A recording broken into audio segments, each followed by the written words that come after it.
This podcast is proudly powered by Battle-Born Batteries. Let the power of lithium take you on your journeys across the outdoor world. Battle-Born Batteries designs and assembles the industry's top choice for lithium-ion batteries right here in the USA. Reliable, safe, and long-lasting, Battle-Born makes for the sustainable and lightweight drop-in replacement for traditional lead-acid batteries.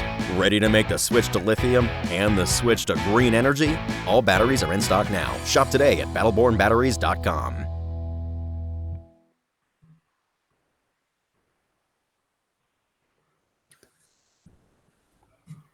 All right, welcome everybody. This is Lines In Live. Today we are joined with TWRA agent and guest Damon Boyce. I believe I said that correctly. Correct me if I'm wrong, sir. Okay, guys, thanks for tuning in to this show. This is a pre-recorded show, unlike we usually do with streaming them live. We had to get Damon when we could, so we greatly appreciate him taking the time out to come and talk with us today. And conversation is going to be a little bit different than what we're used to talking about here on the show. But this is kayak fishing. This is fishing in general, and local to us, as well as we're all used to fishing the TWRA lakes around here, and we all keep up with what's going on. So the Bill Dance Trophy Lake project, you guys have all heard about it. We're going to dive into that today. Talking with Mr. Damon about that. But we are powered by Battle-Born Batteries and presented by Primary Tackle. Guys, thanks for tuning in today. And with me, as always, is my good friend and co-host, David Best of Primary Tackle. So, guys, welcome. Mr. Damon, thank you again for joining us. It's my pleasure. Thanks for having me on. Yeah, so we've got we've been hearing a lot about this project, and it's been very exciting. The amount of money and just that's going to be going into this project. A lot of us fish Herb Parsons, so we'll probably talk about that lake a little bit more. It seems like you guys are kind of already kickstarting that specific lake, but I want to get to know you a little bit. If you could just kind of tell us about your role with the TWRA and kind of like the role that you're going to be playing in this project, if you don't mind. Yeah, certainly. I've been with TWRA for going on 24 years now, and majority of my time with the agency has been with fisheries, specifically at Herb Parsons, where my work base is. I also manage Glen Springs Lake in Tipton County, Whiteville Lake in Hardeman County, and Gibson County Lake. Okay, so you're all over this West Tennessee area quite a bit. Right. Is that so? There's a big list of lakes. We wanted to. We don't want to. We could take hours talking about each and every one of them, I'm sure. But it seems like you guys are kind of already started with the Herb Parsons. Is there any particular order to the lakes? Are you guys going to be working on them all in conjunction, or kind of what's the plan with the project in general? The scope of projects is kind of all over the place. So it depends on what's being planned for each body of water, what's on the manager's schedule. Of course, a couple of them are TWRA lakes, some are TVA lakes, some are state park lakes. So it just depends on where it falls into their schedules and what all they have planned to do at each body of water. Okay. David, you want to throw one out there? Yeah, I mean, well, one of the things I know Damon's mostly going to be involved in the Herb Parsons piece of it, so that's the one he can speak to it with a lot of authority and conviction. Sure. Um, but I mean, I'm anxious to see what all they're going to do with some of these other ones as well down the road. I mean, but I mean, I think our biggest thing right now that everybody's so interested in is, I mean, I was at Herb yesterday. It's about 5 feet down? A little over 4 foot, a little bit over between 4 and 5 4 or 5 right now. We're still running water out of the siphon right now. Yeah. And intend to do so for quite some time. So, and the magic thing is that the number one question everybody's been asking is, how far down are we pulling it? Right. Yeah. Everybody. Yeah. First thing they ask is, why is the water low? They don't understand what's going on. A lot of people don't know exactly that Herb Parsons has been put on this lake series with Bill Dance, and they want to know how low are we going to take it, and how much longer will they be able to fish out there? Yeah. Right. Yeah. Well, My number one question. Right. My intention, like I said, it's about 4.5 feet low right now. When we initially had the siphon installed, we went ahead and took it down 6 feet low, just to kind of get an idea, see how quickly we could get the water out, to see what kind of natural cover regeneration we would have, to give us an idea of what type of schedule we might want to use the siphon on. And lo and behold, this Bill Dance series comes along, and I've decided probably best to take the lake down 12 feet low. Oh, wow. And that'll give us the opportunity. Right. Yes, absolutely. That'll give us the opportunity to get some heavy equipment out there so we can get into some of these coves and really affect the layout of the lake. Right now, it's an old lake. It was built back in the 50s. All the coves are silted in pretty much, so you just have flats everywhere. The only deep spots are right out in front of the levee and some of the old road beds. We get that heavy equipment in there, we can do all kinds of work, dig some troughs, push up some islands, do some things to actually create structure out there. Currently, the only thing you would consider structure is the levee itself with all the rock. Right.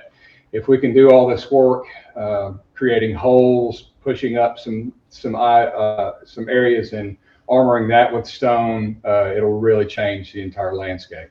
Yeah. So our David, our buddy Cody Hughes, he's going to be really interested to hear this one. So I think he's going to get what he's been wishing for. So that's awesome. But it's great to hear though, because like you said, the lake is generally pretty flat for the most part, except for down near the spillway area. And that's kind of where, during the summer, a lot of fish congregate to, and they just get beat up all summer and fall. And so it'll be awesome to kind of, restructure the lake, I guess, per se, and create some new challenges for anglers, getting out there and enjoying the lake. Yeah, I'm excited about it. It's things that I've been asking to do my entire career. And now we've got to push to do it. In my time with the agency, I have seen it just over a course of 3 years in a row. We had drought. It got to a point of about 8 feet low, and we were able to get out there. We could actually get in our trucks and drive almost all the way around the lake inside the banks. So we got out there with the little tiny pieces of equipment we have, a 40 horse and a 70 horse tractor, and kind of poke at it and dig some holes out there. Quickly silted back in. So getting out here, getting some track hose, maybe even a bulldozer to do some work. I'm excited to see what we could possibly do. Yeah, that's really interesting. A coworker of mine, he said he had stopped by the lake, and I'm not sure who he had talked to, but he said, "Man, they mentioned heavy equipment," and immediately my mind's just racing, like, "Oh man, I really hope they get some big equipment out there." They're going to tell them what they could do. But we're moving along. We're talking about Herb Parsons, and for anybody that's just now tuning in, we're talking about this the Bill Dance Trophy Lakes in conjunction. It's a project in conjunction with the TWRA, and it's been on the news. Been in the news, been talked about around the docks and stuff for a while now. But Mr. Damon, if you don't mind, could you tell us a little bit about how this project came about? Was it a Bill Dance initiative, or was it a TWRA idea? It was a conjunction between the two, us working with Bill, with TVA and the state parks. We just had the idea to highlight these lakes around the state that really produce well, and to get in there and see what we can do for some of them and make them produce even that much better. We apologize about the the elusive train. Yeah, 3-4 times a day. Nothing we can do about it. Yeah. Show. It's become a part of the show. We kind of anticipate. We look forward to it. 3 years. Well, that's awesome. Yeah, I mean, Bill Dance has obviously just been in the industry for so long, and it's great to see that he still takes the initiative to better our lakes and stuff like that. For the anglers.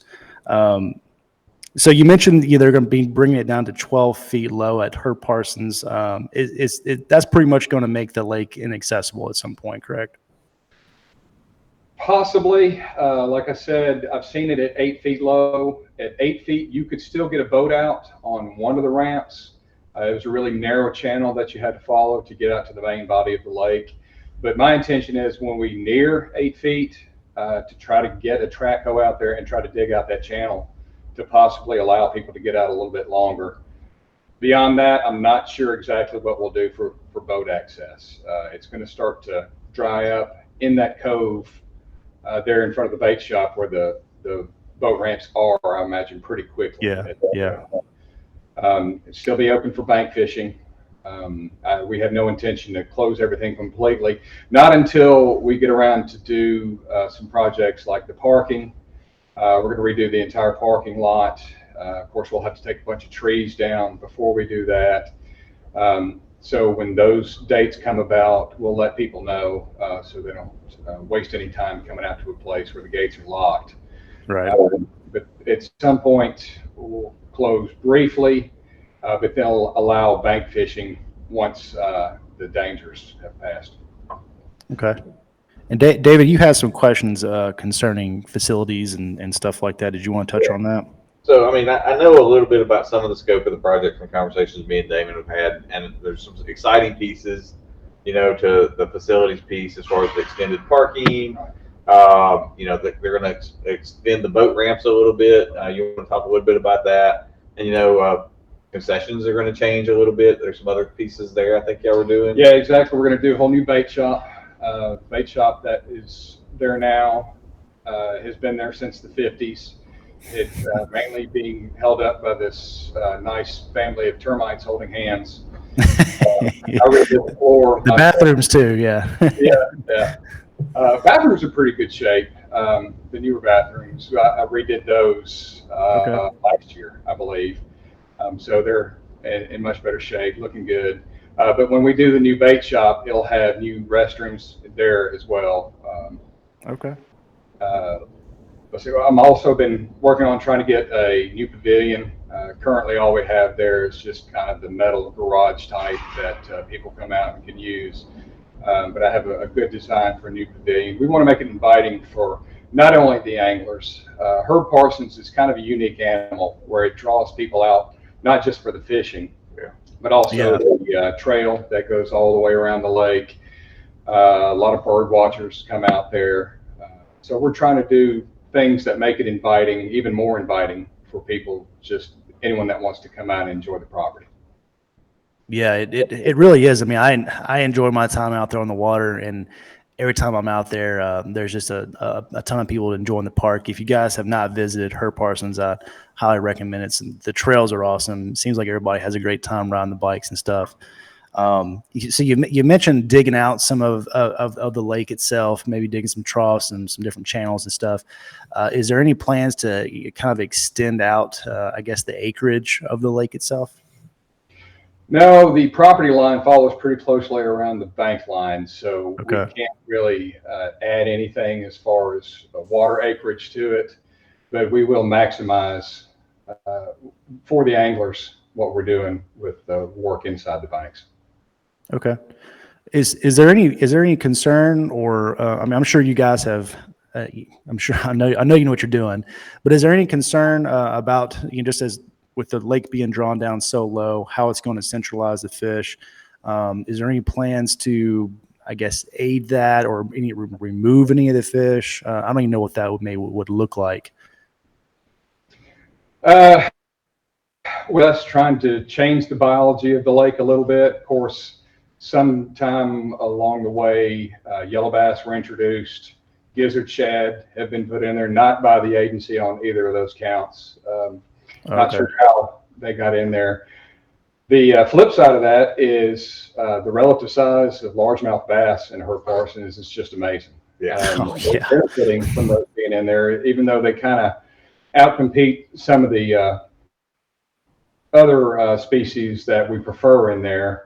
It has benefited the largemouth bass. So once we get it drawn down as far as possible, we'll take a look and see if there's something we want to do to the biology of it. But as of right now, nothing is planned. We'll also have to keep an eye on things like as far as once we're done drawing down and get the work done, once it starts to come back up. Of course, we do population samples twice a year, every year. And for all the Bill Dance signature lakes, we've got a new set of parameters. So we'll be sampling at least twice, maybe 3 times a year at Herb Parsons.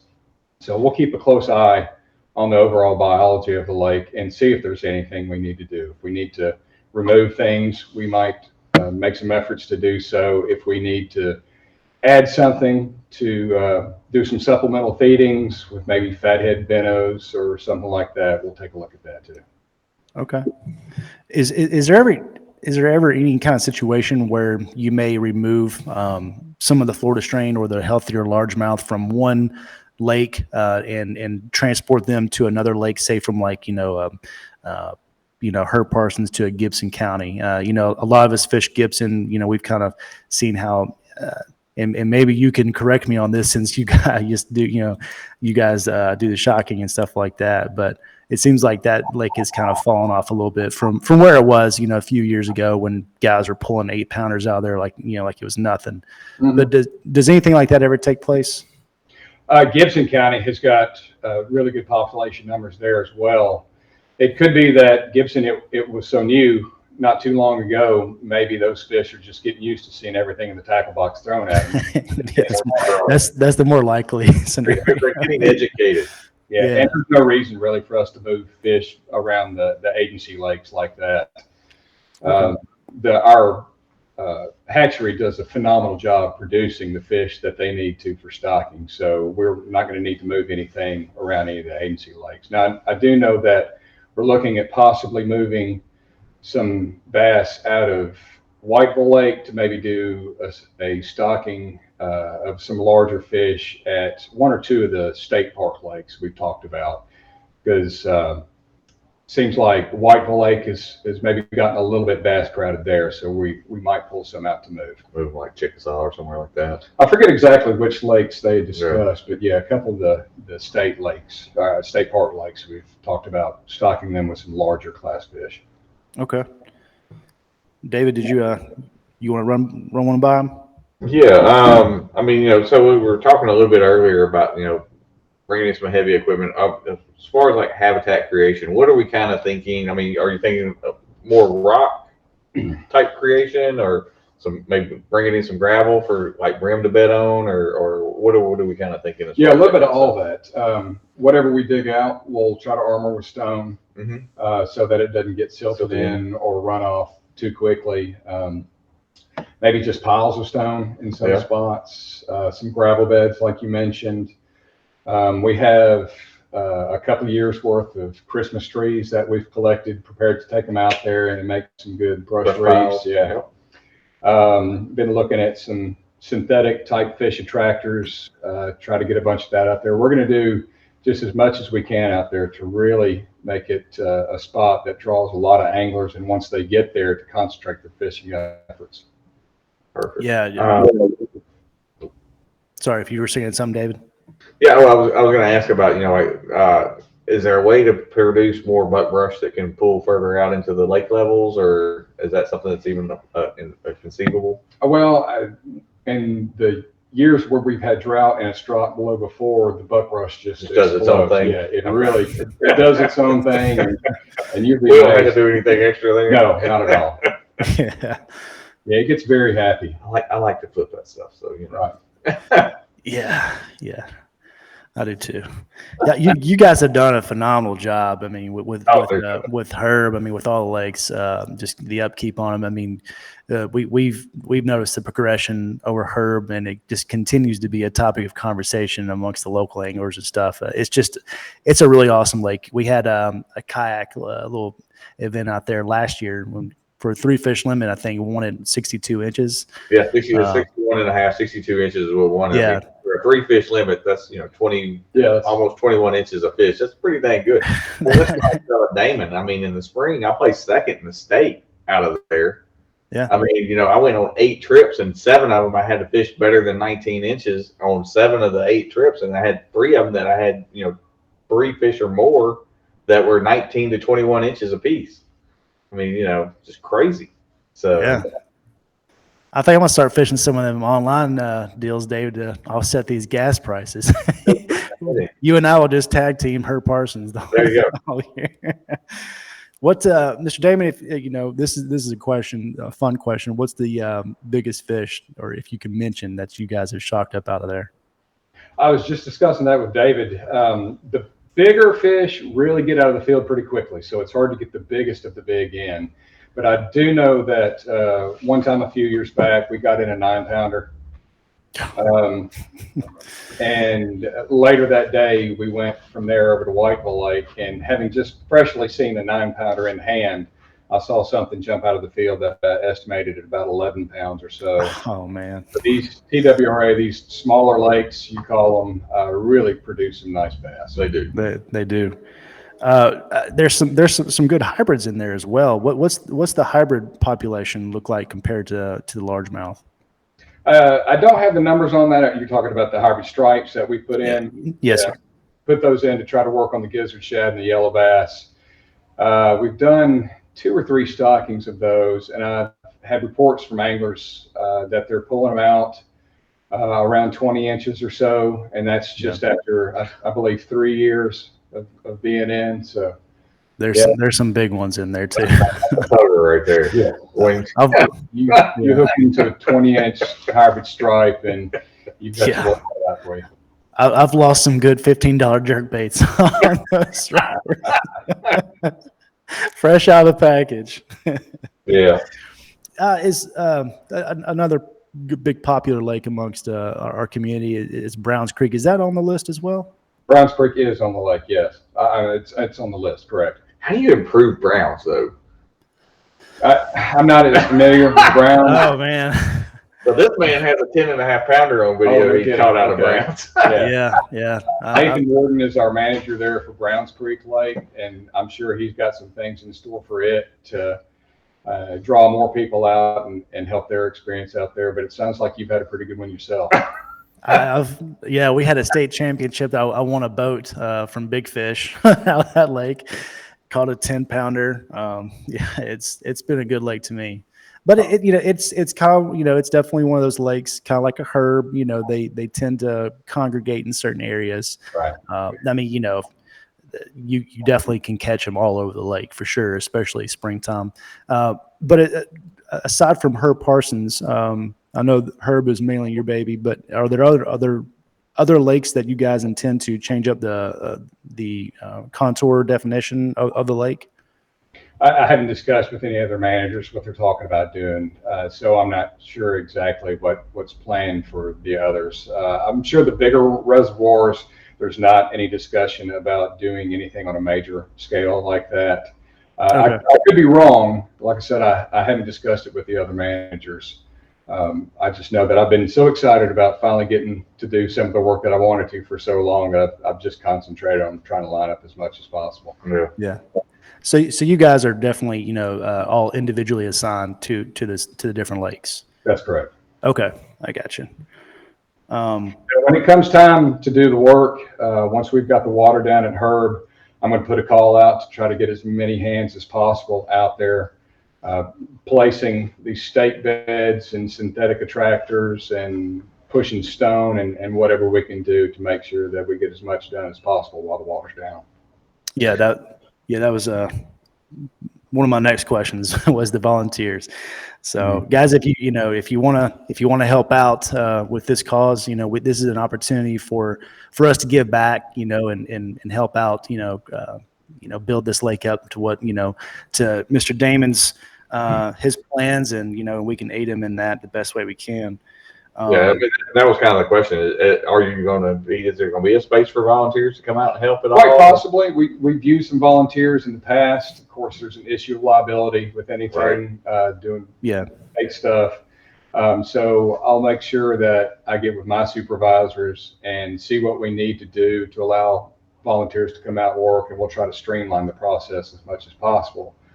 Just make sure that everybody that wants to is able to get involved, and we keep them safe while they're out there giving us a hand. Because what better way to know what's where than if you're out there helping do it? Right. Yeah. Take some pictures. Exactly. Yeah. If y'all do allow volunteers, I'll come out there and give you a hand. bring the camera. Yeah, I'll save some stone for you to move around. I'm hopping that big equipment for that one. Okay. Yeah. All right. There's that little small pond that is kind of, it's connected to her, but it's only, the water is, really only flows back there when it's up at full pool. Is that, do you have any plans to connect the two a little bit more there? No, that's a private community lake back there. Oh, is it? Oh, okay. No, I think he's talking about the one next to the right there by the ramp range, or by the archery range. That little where it's kind of disconnected, because that was a project I did years back with just the smaller equipment we had. We pushed a few culverts in there. Is that the one you're talking about? Just right there next to the boat ramps. Yeah, that was something I did just to try to increase bank fishing opportunities for people, try to keep boats out of that little spot right there.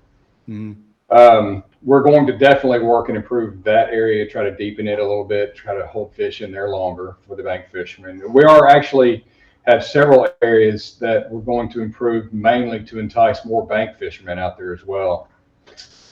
Into the levee, the coves, first two coves just past the levee are going to be improved for bank fishermen. And then as you head north from the boat ramps, there's a couple of coves heading around that way that we'll use heavy equipment to build up the dirt that we excavate from those coves. We'll make a couple of small peninsulas so people can kind of get out to those coves a little bit more. We'll be enhancing those areas with habitat to draw fish and try to encourage people to walk a little bit further. Of course, that's the point of the trails that go around the lake, is actually to allow angler access.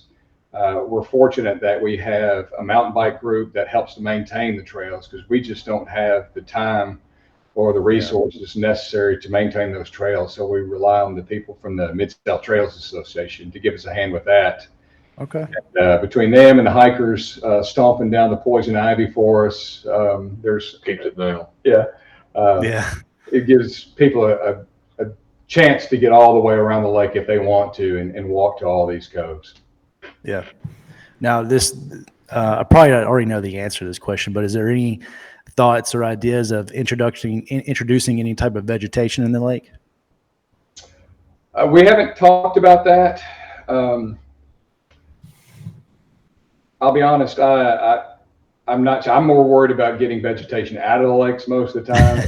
We're dealing with if you fish at Glen Springs Lake, the or coontail over there, which some people absolutely love, but some people hate it. I will say that when I first started with the agency, it was our policy that we fertilized several of the lakes, Glen Springs being one of them. And after a few years of fertilizing, and in early summer, you could almost walk across some of the coves there. I said, we've just got to stop fertilizing. Yeah. But as far as adding any vegetation to herb parsons, we don't have anything planned right now, other than, again, some synthetics. I have some ideas drawn up for some synthetic grass flats that I'm going to put out there in a few spots. They'll be fairly limited, but it's, anything we can add out there will help hold fish and give anglers a new challenge. Okay. And I'm sorry, I meant to say about that first cove you were asking about. We are going to improve that. That's actually going to be added to our urban trout stocking program in the winters. You Oh, read yeah. because I was going to ask that question. Excellent. As if in the wintertime we were going to start stocking some trout in there. Yeah. Because what better to help the bass fishing than a few trout for them to eat? Oh, I know. Yeah. Yeah. We close some big trout swim baits now. Yeah. They do that at the Johnson Park in Carterville. Yeah. Yeah. Right. Same Yeah. thing There's there. several in the Memphis area that are stocked, and herds Yeah. can be added to that list. I'd never brought it up before because I didn't think it was large enough to consider for the urban trout program. But when my supervisor, Hunter Henley, looked at it, he said, oh, yeah, we absolutely need to do this. With the culverts, it'll be easy block net process, dump the trout out there, maybe get some people that aren't familiar with herb coming out there and attracted to the place, and maybe they'll be back in the spring for some red ear or bluegill, maybe a little bass fishing. There you go. Yeah, absolutely. What about if you can, the funds that were raised for this project, were those federally granted funds, or was there did Bill Dance acquire the funds? How did that all happen to get this project underway? Bill sits on his wallet pretty heavy. It's just all the money that we would use normally for projects in the state as far as TWRA lakes. It was just allotted for this project. It comes from funding, of course, from sportsmen's dollars that are paid for permits and license sales. We do get some federal tax dollars from Wallet Bro, that kind of thing. Just the normal thing that funds these type of projects is what we're getting money for. Good deal. David, you got something? Yeah, I mean, I know we're going to have I know we're going to have the improved boat ramps. We talked about that. They're not. They're going to have they're going to widen both boat ramps. It looks like. Still going to have the courtesy dock in the middle.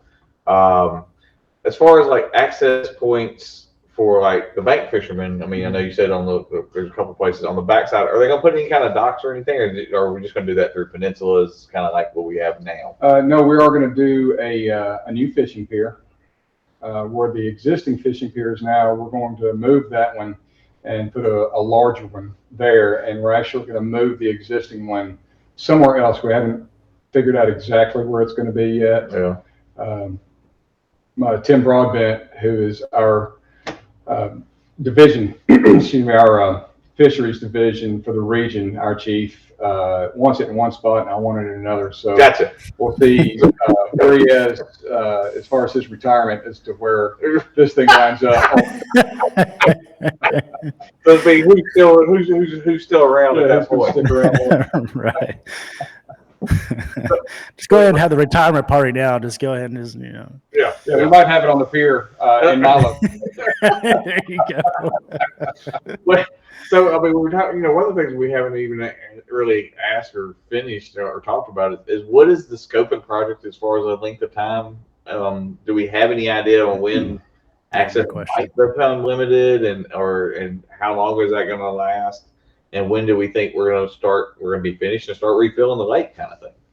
Yeah, so like I said, 12 feet is the goal. And how long we keep it there just depends on what resources we use as far as heavy equipment. Are we just going to use agency assets? Are we going to contract any of that out? To be determined. Yeah, we're just going to have to wait and see. As far as the water levels coming back up, once we've decided to let them go, currently we're just relying on Mother Nature to refill things. We're looking at possibly getting the oil that was there redone, which it'll have to go deeper and use that as an asset to refill. Funny thing about there was a well dug and pump put in to fill the lake up, but once they started running it, they weren't seeing much happening as far as water levels. So they went in, and I don't know how long ago this was. It was decades before I came along, but they went in and dumped some dye in locations, and they found it being pumped out. So they're drawing for their own aquifer to to try to pump water into the lake, which obviously didn't do any good. Ultimately, the pump blew enough sand through it, it burned it up, and they didn't do anything else with it at that point. But we're looking at maybe using the same well line and going a little bit deeper to see if we can use that, see if it's cost effective to do so. Okay. Is that well, is that, in the lake itself? Is it backside of the lake? Kind of how does that work? You can see the gate that's around where the well pump was, just to the left. If you're facing the boat ramps, it's over to the left right there, a little cyclone fence around it. Everything was taken off of that, and it's currently being used by the University of Memphis as one of the points where they monitor groundwater levels. Okay, gotcha. And as far as other things about the projects, timelines are kind of all over the place. Obviously, doing the water levels right now, we'll start some habitat projects right away.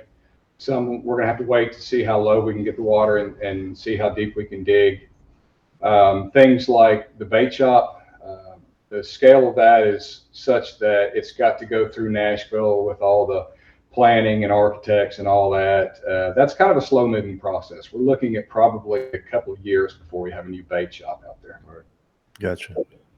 Well, it's once the lake levels get down to that 12-foot goal, would you guys, at that point, really the boat ramps are of no use, but kayak guys can still drag their boats out across land and stuff like that. Is that something that you guys will allow? Yeah, absolutely. And we'll look and see where we are at that point. Dave was discussing gravel beds for the sunfish to bed on. We might do that as a way, put that gravel out to help the kayakers get out, and then the fish will use it once the water comes back up. That's perfect. Yeah, that'd be a great idea. Yeah, we definitely want to make sure that we can allow access as much as possible throughout everything that's going on. Yeah. Now, once the project is completed, fishing license, boat fees, all that kind of stuff, will there be any kind of increase that anglers can expect, or everything else stay the same? Nothing's been discussed at this point. Nothing related, I don't think, to it being a Bill Dance lake. Okay. We just recently, in the last couple of years, had a license increase. Nothing has been discussed at this point, and it had been so long since the last one. I would imagine it'll be a while before we discuss increases again.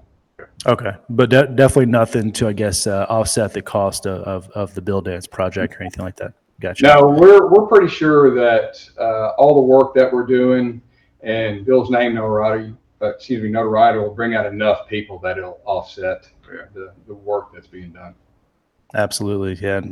Well, I know we're all looking forward to it. It's as you well know, it's our little gym in our backyard. Before we get to the weekend, we have to Pickwick or something. Yeah. So we're all looking forward to it. David, do you have any other questions?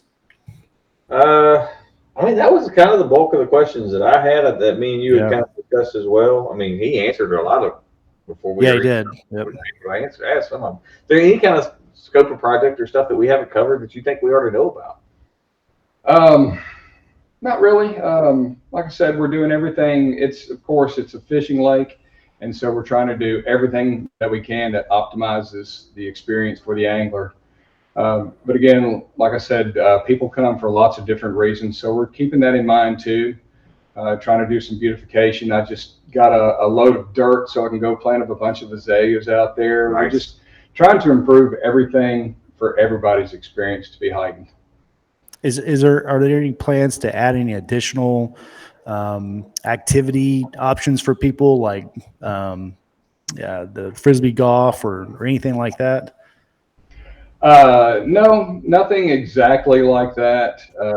One of my supervisors mentioned something about playground equipment out there.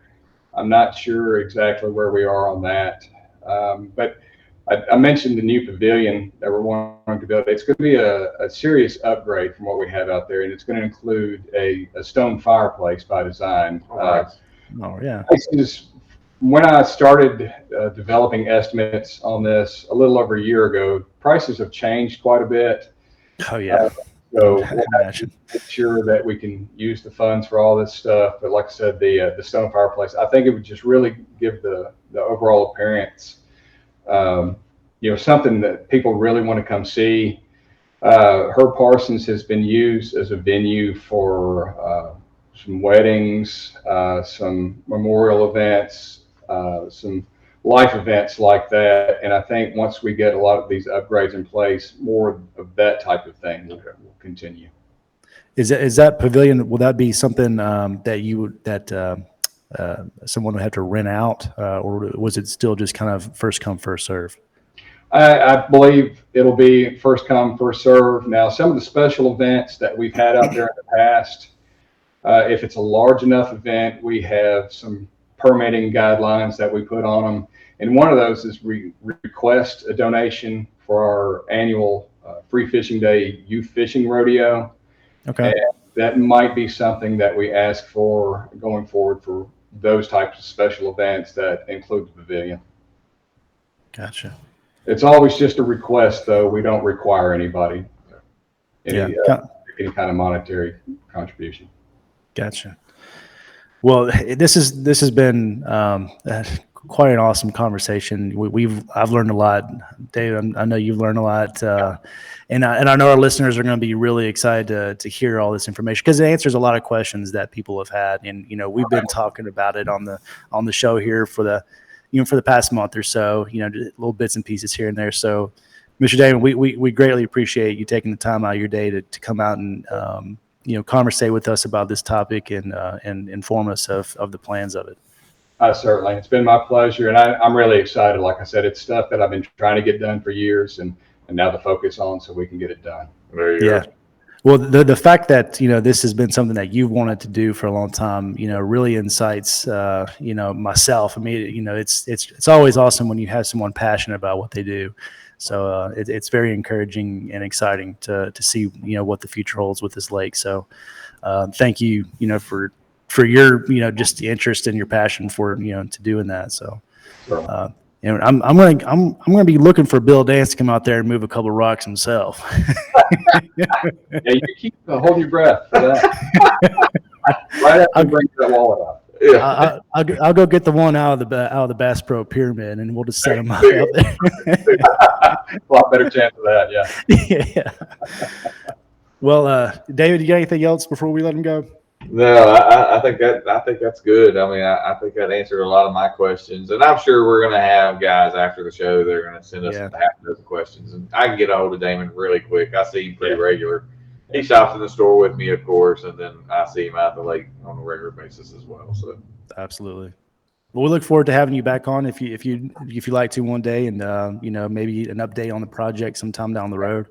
Absolutely. So, good deal. Thank you, guys. We're going to close it out with that, and we hope you guys have a great rest of your evening.